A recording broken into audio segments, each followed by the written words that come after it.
so happy that you could join me for story time tonight.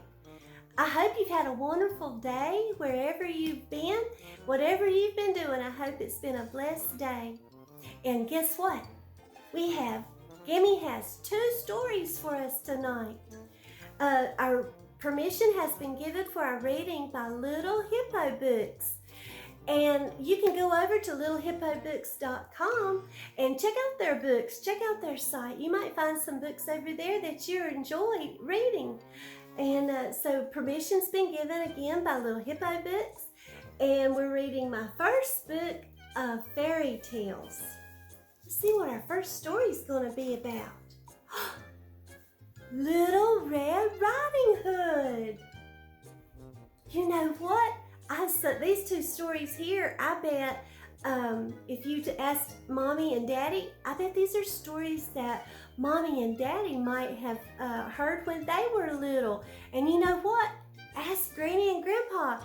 They might have too. They might have heard these stories too when they were little. So, Little Red Riding Hood. Little Red Riding Hood lived with her mother at the edge of the forest. One day, her mother said, "Granny is ill. Take her some biscuits and jam." So Little Red Riding Hood filled a basket and set off through the forest to Granny's house. There she goes. She's got her basket and her Little Red Riding Hood on. She's ready to go to Granny's house.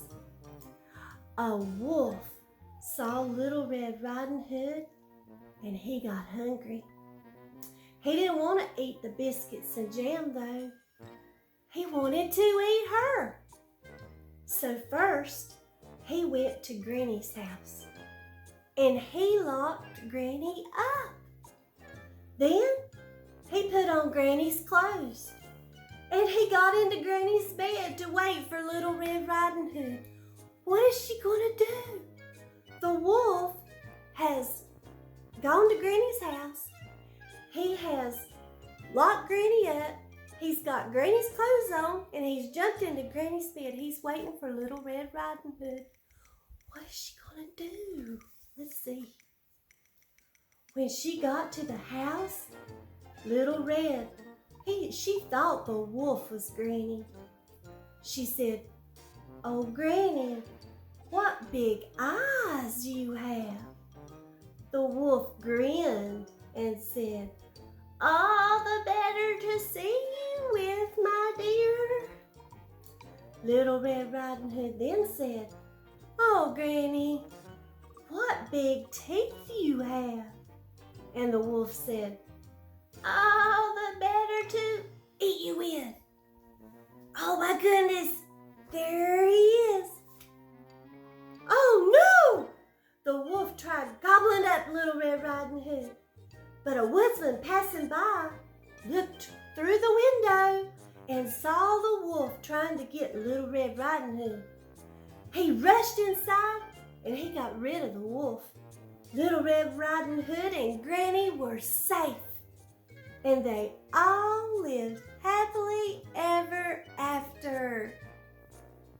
The end. So they were safe. Granny and Little Red Riding Hood, they were safe, and I bet they were eating them biscuits and jam. And I bet Granny felt better then too. So our next story is called The 3 Little Pigs. Once upon a time, there were 3 little pigs. One lived in a house of straw. Another lived in a house of wood. And the third lived in a house of bricks. This big bad wolf, he wanted to get those little pigs. He went to the house of the first pig first. Now, do you remember what was the first pig's house made out of? It was made out of straw.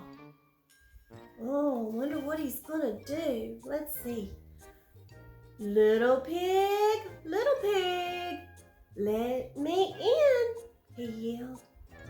"Nope, not by the hair of my chinny chin chin," said the pig. So the big bad wolf, he huffed and he puffed and he blew the house down. Oh, the first pig, he ran just as fast as he could to the second pig's house. But the wolf followed him. The pigs wouldn't let the wolf into the house of wood either. So he huffed and he puffed and he blew it down. Well, now what are they gonna do? They don't have a house to go to. The two pigs ran to the third pig's house. Little pigs, let me in, yelled the wolf. He tried to blow down the house, but he couldn't. Those bricks were too strong. So he climbed onto the roof. What do you think he's going to do? And down the chimney, and he fell right into a big pot of soup. The three little pigs, well, they were safe at last. No more big bad wolf anymore. The end. Well, boys and girls, I hope you've enjoyed our stories tonight. The first book of fairy tales.